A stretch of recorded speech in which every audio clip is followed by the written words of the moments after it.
Assalamualaikum dan salam sejahtera, bersama saya Jana Kamaruzaman dalam Buletin Pahang, Isnin 4 Julai 2022.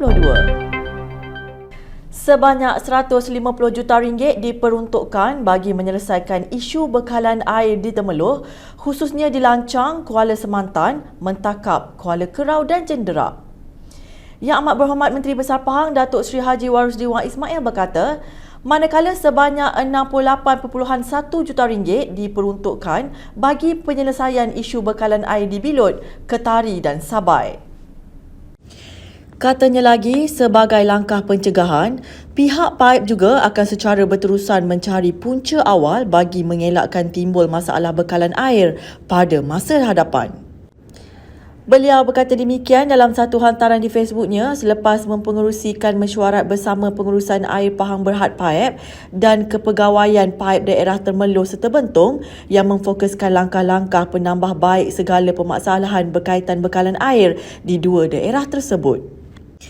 Sehubungan itu, beliau berkata pihaknya juga telah berjanji untuk bersungguh-sungguh bagi menyelesaikan masalah bekalan air di setiap daerah di Pahang.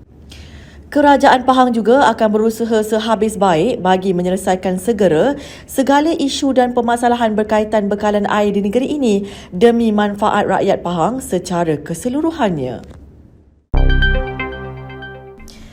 Kira-kira 200 mahasiswa anak Pahang yang sedang menuntut di Universiti Malaysia Sabah UMS menerima sumbangan bantuan prihatin Pahang BPP daripada Kerajaan Pahang. Yang Amat Berhormat Menteri Besar Pahang Datuk Seri Haji Warusdi Wan Ismail berkata, UMS merupakan lokasi pertama yang menerima sumbangan melalui Yayasan Pahang. Katanya bantuan ini bukan sahaja untuk pelajar Sabah, tapi akan diberikan kepada semua mahasiswa anak Pahang di seluruh IPTA dan IPTS di negara ini selepas ini. Beliau berkata demikian ketika ditemui media selepas majlis penyampaian bantuan prihatin Pahang kepada mahasiswa anak Pahang di Dewan Chancellor Universiti Malaysia Sabah di Kota Kinabalu.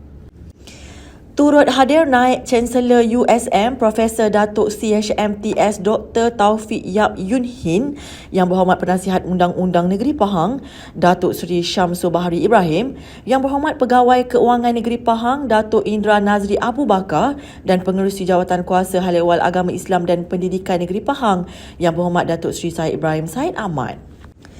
Beliau berkata bantuan yang melibatkan implikasi keuangan hampir 9 juta ini akan diberikan kepada kira-kira 43,000 pelajar yang diharap dapat menjadi aset negeri terutamanya dalam bidang profesional.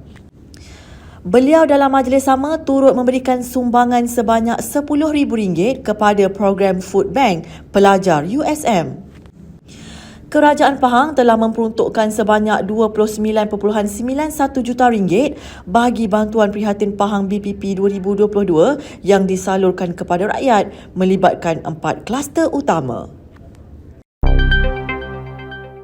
Seramai 268 bekas polis dan veteran tentera di Dewan Negeri Tioman telah menerima bantuan prihatin Pahang BPP oleh Kerajaan Pahang. Pengerusi Jawatan Kuasa Sumber Manusia, Belia, Sukan dan Badan-Badan Bukan Kerajaan Negeri Pahang yang juga Ahli Dewan Negeri Tioman, Yang Berhormat Datuk Seri Haji Muhammad Johari Haji Husin berkata, bantuan ini diberikan sebagai tanda penghargaan kepada mereka yang telah berbakti kepada negara.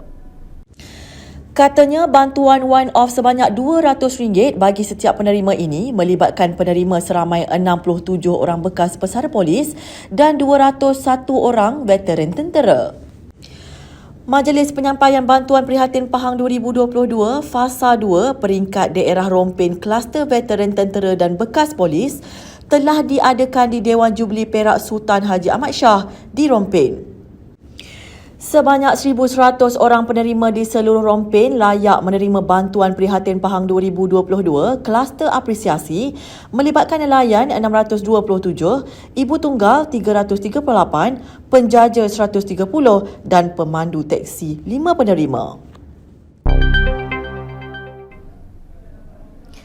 Kerajaan negeri terus komited dalam mengangkat usahawan IKS dan PKS ke tahap yang lebih tinggi melalui penyaluran bantuan, pembiayaan mahupun sokongan dalam pelbagai bentuk.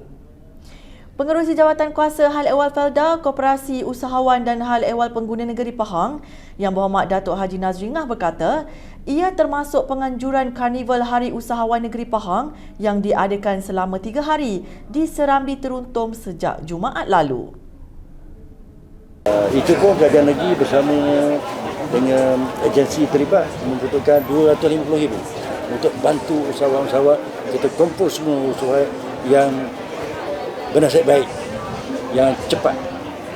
Kadang-kadang mereka ni esok nak berlaku hari ni mohon kadang-kadang penat. Jadi kerajaan negeri membutuhkan RM250,000 untuk program. Sebab kita nak kumpul usahawan, mereka boleh melahirkan produk-produk mereka, boleh pasar produk-produk mereka, terutama di Kelantan. Beliau berkata demikian ketika ditemui pemberita selepas merasmikan Majlis Penutup Karnival Hari Usahawan Negeri Pahang sempena Minggu PMKS 2022 di Bazar Serambi Teruntum.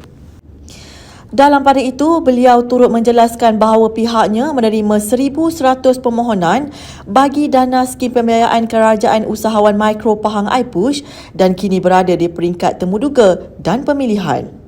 1,100 mohon peringkat pertama iPush. Yang mohon. Saya dah panggil, yang dijerentuk lebih kurang 88 orang, semua saya dah temuduga dan dulu. Sementara itu, beliau berkata kerajaan negeri turut memberi perhatian terhadap keperluan mewujudkan pusat atau bengkel yang melakukan retort ke atas produk makanan yang dihasilkan usahawan.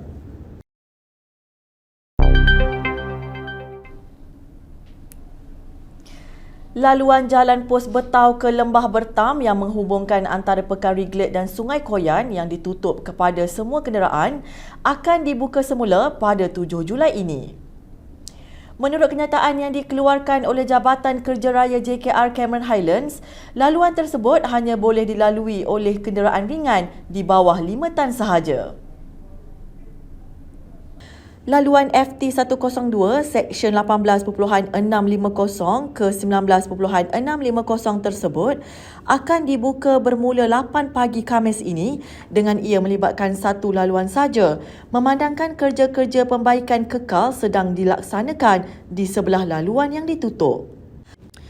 JKR Cameron Highlands juga menyenaraikan laluan alternatif bagi kenderaan ringan di bawah 5 tan iaitu dari Simpang Pulai, Pulau Pinang Alostar ke Sungai Koyan atau Lipis, boleh melalui Jalan Pos Lim ke Lojing, ke Jalan Tapah ke Cameron Highlands, ke Jalan Pos Betau ke Lembah Bertam.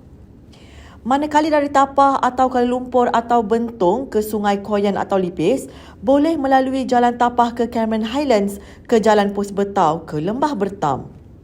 Bagi kenderaan dari Sungai Koyan atau Lipis ke Tanah Rata pula, boleh melalui laluan dari Pos Betau ke Lembah Bertam, ke Jalan Tapah ke Cameron Highlands. Pihak JKR turut memohon semua pengguna jalan berkenaan agar berhati-hati ketika menggunakan laluan tersebut dan mematuhi arahan papan tanda yang telah disediakan. Baiklah, berita itu tadi mengakhiri Buletin Pahang pada hari ini. Jangan lupa ikuti Pahang Media di Facebook, Instagram, Twitter, YouTube dan TikTok untuk mendapatkan maklumat terkini di seluruh Pahang. Assalamualaikum.